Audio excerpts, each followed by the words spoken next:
so it leaks out oxygen. So when the cells go to the skin tissue, see, there's not a lot of information on this disease. There's no treatment for it. There's no medications or set medication for it that they can give you, to sustain you or to stabilize you for this disease. I'm going to die, period.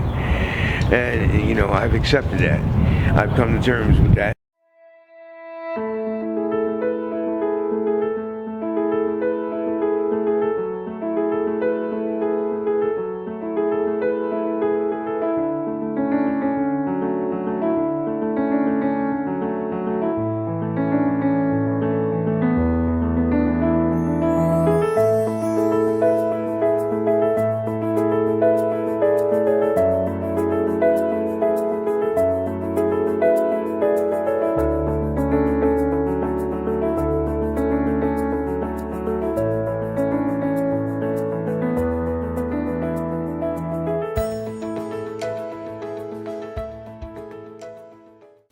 The reason why we chose to do homelessness as our topic is because we want to learn more about it. And we want to learn more about the negative stigmas that come along with being homeless. We want to sit down and actually have conversations with people who are homeless to learn about their perspective. Because it's easy, to judge them from a distance. But when you actually get to know them, the way you view them actually changes.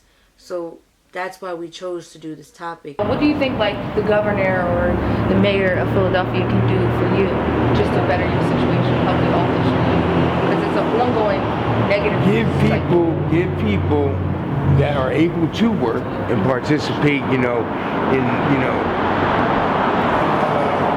social prosperity and environmental prosperity, community prosperity, allow them to do so. And those that are unable or are hindered by physical and or mental or emotional,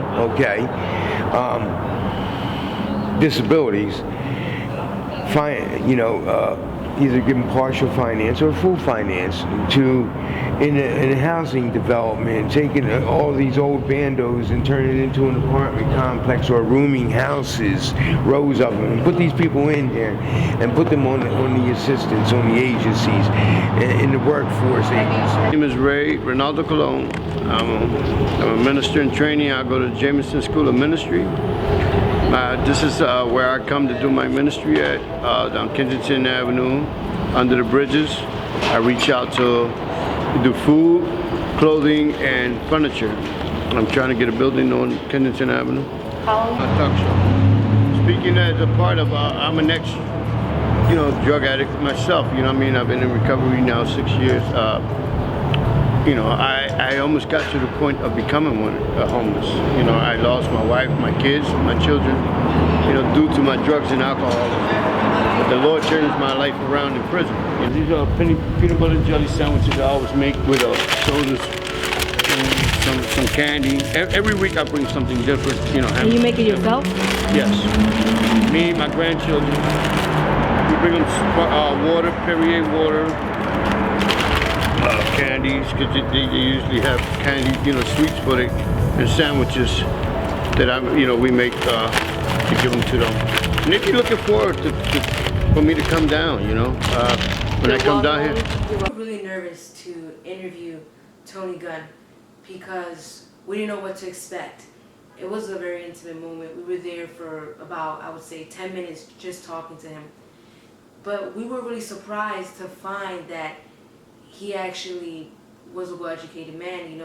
He had told us that the reason why he was homeless was because he was dying, and he had left the nursing home because he had a bucket list that he wanted to fulfill before he passed away. He also shared with us some personal information. He had grandkids, and he wanted to share with them his life experience. So, talking to them wasn't as bad as we thought it was going to be. We thought they were going to be rude, but the majority of them were actually very nice people. How did you become homeless? I became homeless because I co-signed for my son and sister, and they defaulted, and their creditors came after me. And I wound up paying my son's bill off, which was $10,000, but I could not afford to pay my sisters. And then around the same time, I quit my job with the city of Philadelphia, which I'm actually in litigation at the moment, so I could not afford to pay the bill, nor could I, because I had co-signed, my credit was ruined. So that was the snowballing effect of how I became homeless. I lost my house. My house was sold on sheriff's sale. How did it feel to be homeless? Oh my God, how did it feel to be homeless? First of all, I had to get over the fact that I lost my life savings, that I lost my home that I've worked so hard for. I've been in that home for more than 10 years. So it was devastating, but at the same time, it was a little freeing for me because even though I did not have, but I was not encumbered with the burden that I had been faced with of trying to save my home.